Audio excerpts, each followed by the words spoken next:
pasamos con la última ponencia del día, que sería a cargo de la doctora Lili Zelaya. La conferencia es Desafíos en la conservación de las bacterias promotoras de crecimiento vegetal. Bueno, un poquito de su trayectoria. Es investigadora titular del Instituto Nacional de Investigadores Forestales, Agrícolas y Pecuarias, el INAFAP. Es bióloga por la Universidad Autónoma Metropolitana, con maestría en ciencias en horticultura por la Universidad Autónoma Chapingo y doctorado en ciencias químico-biológicas por la Escuela Nacional de Ciencias Biológicas del IPN. Es miembro del Sistema Nacional de Investigadores Nivel 1 y su investigación se enfoca en la conservación y aprovechamiento de los recursos genéticos microbianos involucrados en la seguridad alimentaria nacional. Bienvenida, Lili. Gracias.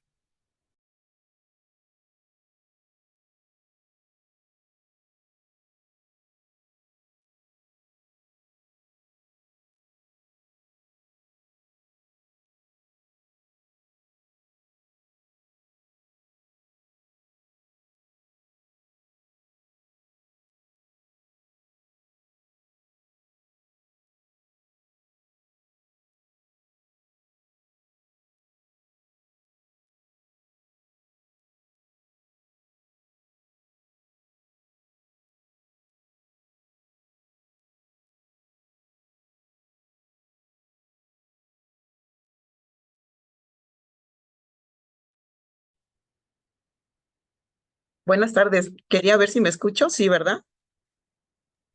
Sí. Es que no alcanzaba. Creo que algo tenía ahí. Ok. ¿Se ve mi presentación? Sí, creo que sí. Sí, sí se ve. Sí, se ve. Bueno, muchas gracias. Buenas tardes. Agradezco la participación en el foro. Y bueno, pues para compartirles. Pues simplemente hemos tenido un foro para hablar de la importancia de los recursos genéticos microbianos para la alimentación y la seguridad alimentaria pues de nuestro país y todo el mundo. Muchas veces hablamos de los recursos genéticos agrícolas y se nos olvida que dentro de ellos y como para cualquier organismo es muy importante siempre considerar los microorganismos que están asociados a ellos. Entonces, no nos olvidemos que estos recursos también están en riesgo y muchas veces debido a la destrucción de los hábitats, de los diferentes hábitats que están en el mundo, también los estamos perdiendo.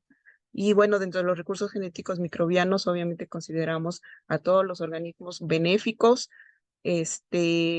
involucrados, y bueno, y los fitopatógenos que están involucrados en los cultivos agrícolas y en su producción, y que están involucrados en la seguridad alimentaria, que nos permiten generar cultivos sanos con trazas mínimas o nulas de agroquímicos que afectan la salud humana a largo plazo y deterioran los recursos naturales.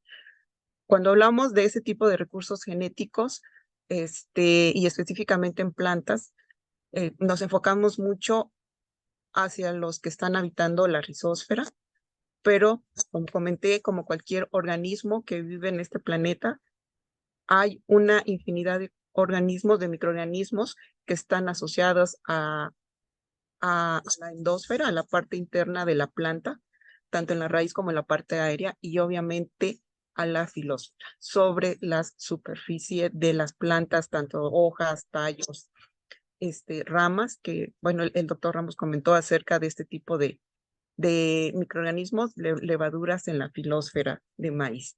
Entonces tenemos una diversidad de microorganismos y de ambientes de las cuales podemos obtener cepas microbianas, en este caso bacterias, que nos pueden ayudar a incrementar el rendimiento de los cultivos o inhibir el crecimiento de los patógenos.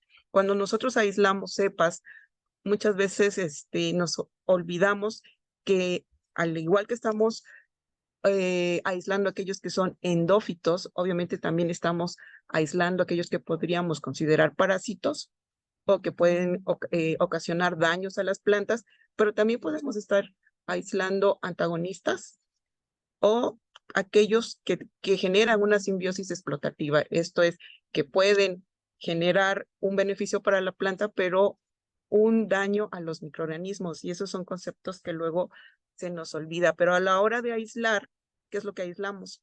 Todo lo que podamos obtener en medios de cultivo, de los cuales muchas veces tenemos unos seleccionados, ¿no? Bueno, pero eso lo comento más adelante. ¿Y qué es lo que generalmente sabemos en la literatura? Se comenta mucho y ya lo han comentado en las otras ponencias, pues aquellos que son promotores de crecimiento vegetal, ya sea por mecanismos directos que pueden mejorar, a fin de cuentas, por diferentes formas, la producción de los cultivos, o aquellos que por mecanismos indirectos que involucra la producción de diferentes metabolitos, enzimas, genes, expresión de diferentes genes, pues simplemente ayudan a bajar el estrés ocasionado por factores abióticos o bióticos. Pero entonces, ¿de dónde vamos a obtener los microorganismos? Ya lo comentaron también los panelistas anteriores. Pues tenemos una infinidad de ambientes de donde podemos obtener microorganismos que podemos utilizar. A fin de cuentas, nosotros los usamos, ¿no? Entonces, las bacterias viven en los ambientes más extremos que hay en el planeta, en los ambientes, pues podríamos decir, más diversos, y recordemos que son los organismos que existieron primero y que posiblemente sean los últimos que existan en este planeta. Nosotros siempre decimos, pues vámonos a suelo, ambientes extremos, a las zonas conservadas, a nuestras famosas razas de maíz, a especies silvestres, a las dunas desérticas o ambientes antropogénicos que ha creado el hombre, ¿no? Como los jales mineros, que obviamente con altas concentraciones de metales pesados, pero con una restricción muy alta en cuanto a disponibilidad de nitrógeno y también de fuentes de carbono. Entonces, ¿qué deberíamos de estar haciendo cuando estamos hablando? Vamos a conservar los recursos genéticos, y si nos vamos a los recursos genéticos microbianos, ¿hacia dónde nos vamos? Pues a aquellas zonas que ya se han denominado zonas potenciales de colecta, o sea, son las zonas prioritarias, y podríamos decir las zonas prioritarias tanto de los diferentes, aquellas zonas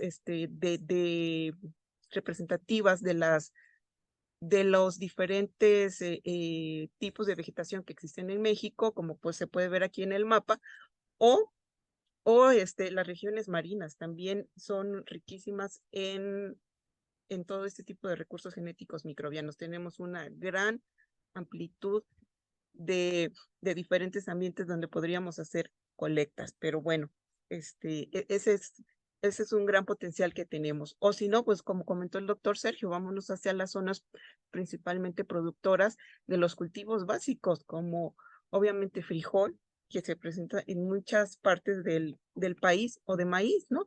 De maíz, el maíz se siembra en todos los estados de nuestro país, dada la importancia alimentaria, cultural que tiene este cultivo.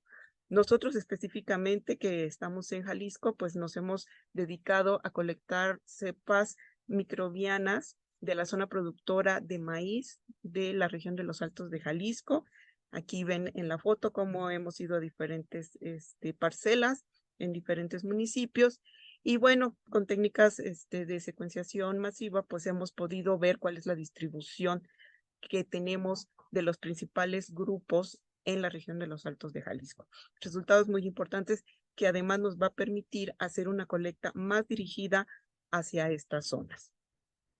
Y bueno, pues ya traemos nuestro material de donde vamos a traer, donde vamos a aislar.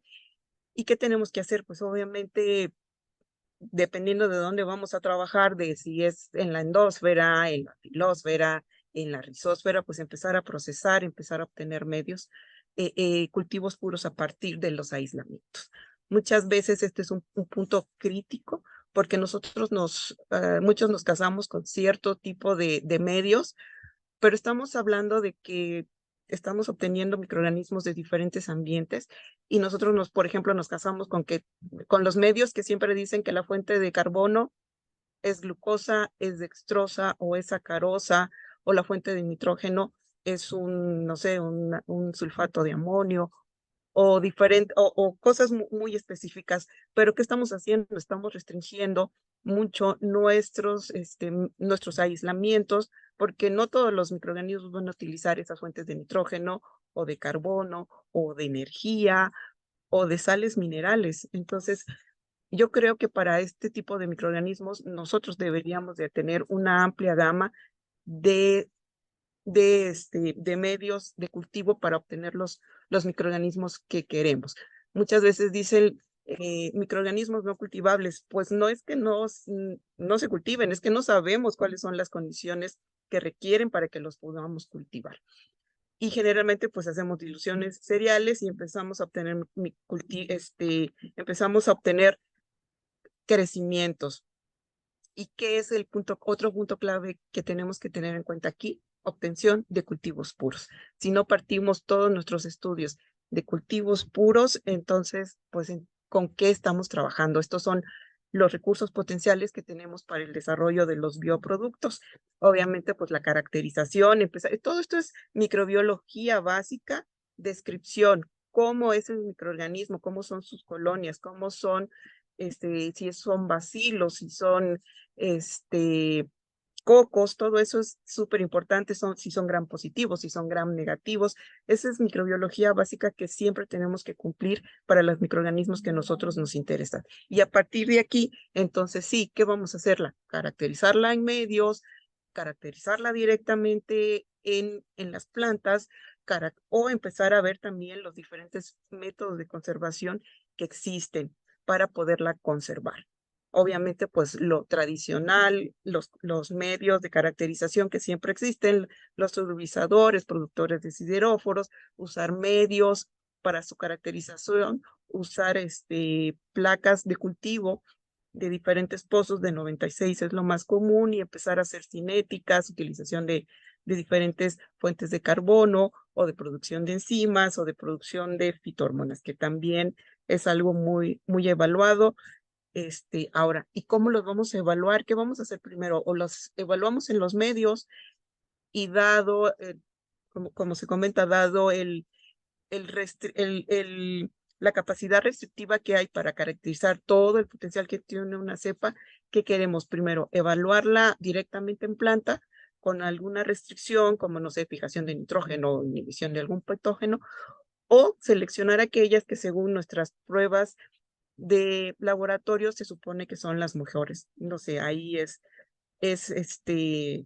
preferible para nuestro caso empezar a evaluar directamente los cultivos de interés a una etapa como es germinación, en una prueba muy controlada que desarrollamos, y podemos empezar a evaluar, ¿no? Y poder evaluar hasta consorcios, ¿no? Que ver después de evaluar si son compatibles entre ellas, empezar a evaluar si se pueden maximizar los resultados obtenidos. Y obviamente, como ya se comentó, pues uno de los grandes retos es obtener cepas que puedan inhibir el crecimiento de diferentes patógenos. Nosotros, por ejemplo, estamos interesados en obtener una cepa o cepas o un consorcio de bacterianos que nos pueda inhibir el crecimiento, no de una especie de fusarium, no de una cepa de fusarium. En maíz, la fusariosis es causada por una infección mixta de diferentes especies de fusarium que además pertenecen a diferentes complejos de especies de fusarium, que obviamente se encuentran distribuidos en todas las zonas productoras del país, dado el intercambio de semillas que se presentan en las diferentes zonas productoras que se tiene por las diferentes productoras, las casas tanto comerciales como que son extranjeras o las nacionales. O pues empezar a, por ejemplo, de fusarium o de penicillium, y empezar a ver qué cepas se pueden utilizar. Y obviamente, pues otra de las puntos claves para la caracterización es obviamente la identificación. Y bueno, aquí estamos entrando a técnicas ya moleculares, donde obviamente tenemos que hacer extracción de DNA. Y bueno, dependiendo del presupuesto que cada laboratorio tenga, desde análisis del gen 16S del ribosomal, análisis de genes constitutivos, análisis multilocus, análisis polifásico, dependiendo de todo eso, y llegar a una identificación por secuenciación de este tipo, generar un árbol, o bueno, como se ha visto desde hace muchísimos años, desde el 2001 que se empezaron a reportar eh, la importancia de la secuenciación de los genomas completos para poder hacer análisis filogenético. Entonces, esta también es una técnica que ya lleva muchísimos años, hasta los recientes, para poder obtener la identificación a nivel de especie, y como comentó el doctor Sergio, pues muchas veces estamos hablando de especies nuevas, más en los ambientes en los que estamos trabajando, que son zonas ambientes muy diferentes a donde podrían habitar las especies ya descritas. Y bueno, existen hasta la fecha ya bases de datos dedicadas a la taxonomía de genomas. Pero entonces, ¿qué vamos a conservar? ¿Qué es lo que queremos conservar? Pues aquellas cepas que son importantes para la investigación que estamos realizando y que podrían tener una gran influencia, o sea, que podrían llegar a ser parte de algún bioproducto y que entonces tendría una importancia ya para la producción industrial. ¿Qué beneficios tenemos al conservar una cepa? Que eso es lo importante, ¿no? O sea, yo creo que ustedes, todos los que están presentes, han visto muchísimas pláticas, pósters, conferencias, donde todo el mundo tiene cepas, pero un punto clave es cómo las vamos a conservar. Estamos hablando, no las queremos conservar 6 meses. Si es una cepa de gran relevancia, pues debemos de conservarla varios años. ¿Hasta cuántos años? Pues podría variar. ¿Cuántos años nos puede servir ya un bioproducto en campo? ¿Cuántos años puede servir una cepa para el control de un patógeno, de un fitopatógeno? Un consorcio para el control del fitopatógeno, un consorcio para estimular crecimiento, reducir uso también de insecticidas. ¿Cuánto nos va a servir? Realmente no lo sé. Yo no he encontrado un estudio que diga cuál es el tiempo que va a ser efectivo un bioproducto como lo hay para por ejemplo, para los productos químicos. Eso es bastante variable y que también está todavía en estudio. Pero ¿qué nos proporciona conservar una cepa y en verdad conservarla a largo plazo? Pues que vamos a tener la estabilidad en la producción que tengamos, que estamos hablando de un cultivo puro, que no la vamos a perder. Eso es pureza, que no la vamos a conservar, que no la vamos a perder y que siempre vamos a estar trabajando con el mismo organismo, que nuestra investigación va a ser reproducible y también nuestro producto, y que vamos a tener suficiente material para seguir produciendo. Entonces, 3 puntos claves para la conservación: que tenemos asegurada la pureza, la viabilidad y la estabilidad genética de la bacteria. Esos son los puntos claves para que ella sepas de interés. Entonces, esto es un punto clave. ¿Qué es lo que vamos a conservar? ¿Qué es lo que realmente sirve y queremos conservar? Obviamente ya lo comentaron, existen diferentes métodos, pero para el caso de o sea, de cepas que vamos a utilizar para bioproductos que vamos a utilizar varios años, pues obviamente necesitamos conservarlo a largo plazo, ya sea mediante congelación, ultracongelación o liofilización, que son las técnicas que actualmente se utilizan. ¿Ok? Hay muchísimas, por ejemplo, para la crioconservación, obviamente se puede ir a nitrógeno líquido, pero ¿qué necesitamos?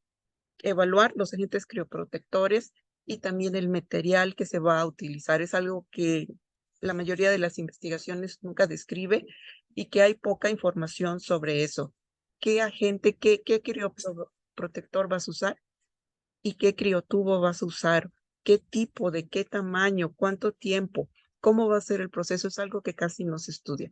Y el proceso de liofilización, también muchísimo, muy empleado, es de los más antiguos, pues es lo mismo.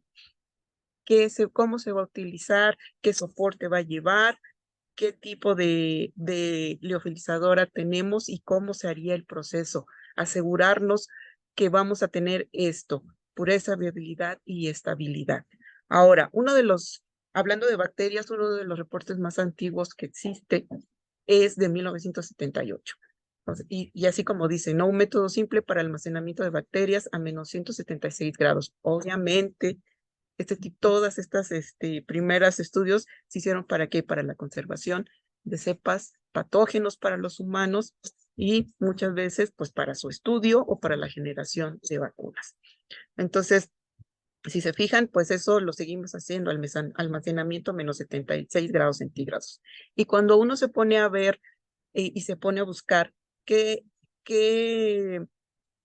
avances hay sobre pues, los estudios de conservación a largo plazo, pues empezamos a ver que hay muy poca información, hay muy pocas revisiones, y nos podemos saber las revisiones que se generan, yo diría mensualmente, sobre la importancia de los microorganismos promotores de crecimiento vegetal.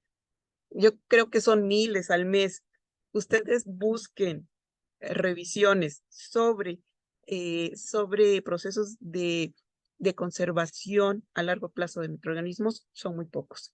Aquí pueden ver dos, uno de hace más de 20 años, aproximadamente 20 años, y otro hace 10 años.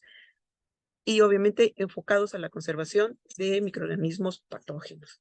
Y bueno, que nos sirven de referencia y que muchos de nosotros tomamos estos procedimientos para la conservación de las bacterias promotoras de crecimiento vegetal.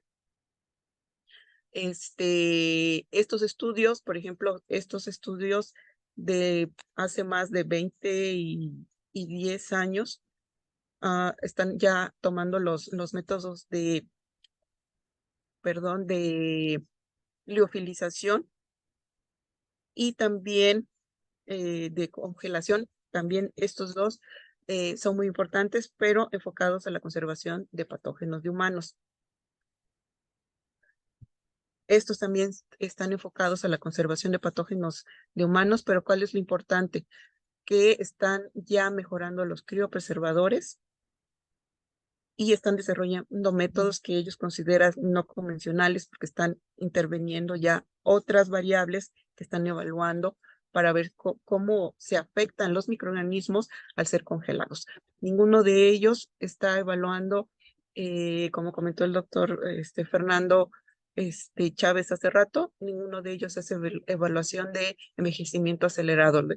La técnica de envejecimiento acelerado se realiza mucho en las colecciones japonesas, en donde han llegado a hacer estos estudios para ver qué pasa, qué va a pasar con los microorganismos, como comentó el doctor en su plática, qué va a pasar con los microorganismos en 10 años, cómo va a estar afectadas las tres variables que hablamos, ¿no? Estabilidad, pureza y viabilidad.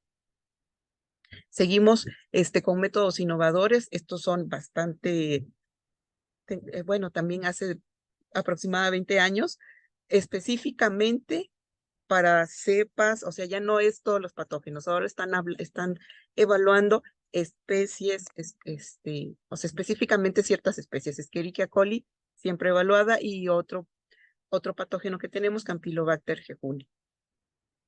Y bueno, ya investigaciones más recientes, pues siguen desarrollando métodos para la conservación de cepas de importancia para la salud humana. Ahora, otro de los campos más estudiados sobre la conservación se va hacia el Lactobacillus, obviamente dada su importancia en la alimentación humana y la alimentación del ganado que consumimos, pero también es uno de los campos más estudiados, tanto buscar cuál es el efecto que tienen los crioconservadores, mezclas de crioconservadores, diferentes temperaturas, afectaciones en las paredes celulares. Todo esto se está haciendo para este tipo de cepas. Y existen muy pocos estudios enfocados a la conservación de cepas promotoras de crecimiento vegetal. Específicamente, estos que encontré son muy recientes, uno del 2022 y el otro del 2021, y se enfocan a ver, es lo mismo, qué conservadores podemos utilizar específicamente en este primero para Panicbacillus polymixa y Bacillus subtilis, y en el segundo para aquellas cepas que participan en la reducción de azufre y que están interviniendo también, bueno, este es de salud humana también. Ahora, recientemente la crioconservación se está enfocando en encapsulación celular, otra vez conservación a través de electrospinning en nanomateriales, combinación de crioconservadores en vitrificación, efecto de y ver cuáles son los daños que se están generando al interior de la célula. De estas investigaciones recientes, obviamente se están enfocando en células vegetales o en estas, obviamente, bacterias de importancia médica, y no tenemos este tipo de investigaciones enfocadas a bacterias de promoción de crecimiento vegetal.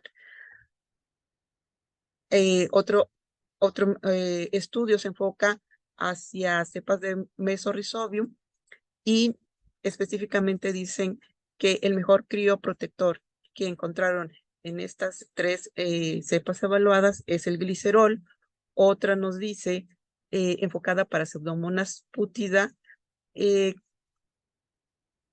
que la liofilización disminuye la actividad metabólica de las cepas muestreadas y que se modifica la resistencia a antibióticos y acioquímicos. Otro de los estudios se enfoca hacia también Pinibacillus pulimixa, y aquí dice con gran interés que obtuvieron la mejor respuesta con una combinación de crioprotectores de lactosa, leche y sacarosa.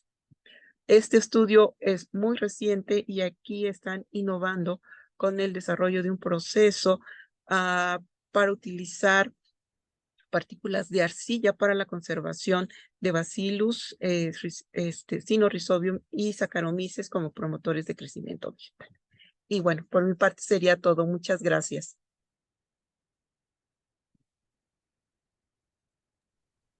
Muchas gracias, Lili. Bueno, damos unos minutos para ver si hay preguntas acerca de esta ponencia. Muchas gracias. Bueno, aquí está una. ¿Afecta la pureza de la cepa si se aísla directamente en su medio natural, si se aísla la muestra de suelo, por ejemplo? ¿Me la puedes repetir, por favor? Sí. ¿Afecta la pureza de la cepa si se aísla directamente en su medio natural, si se aísla la muestra del suelo, por ejemplo?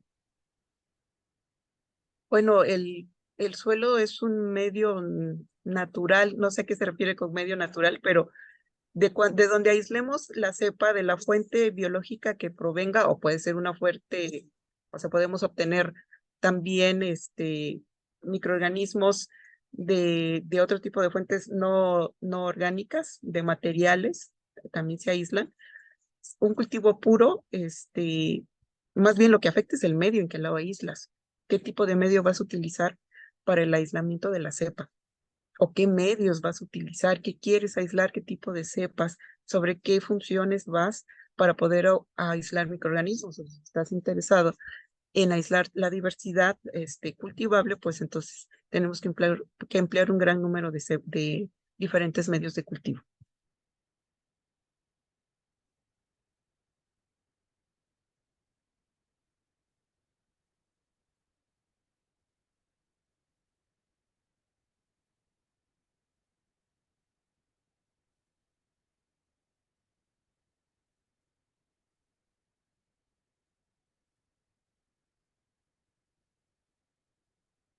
No sé si hay alguna otra pregunta. Sí. Muchas gracias por la plática. Disculpe, ¿qué técnica de conservación recomendaría para bacterias fijadoras de nitrógeno? Obviamente conservación a largo plazo, utilizando como crioprotector glicerol. Podría variarse entre 10-25%, habría que evaluar qué funciona mejor, y a ultracongelación.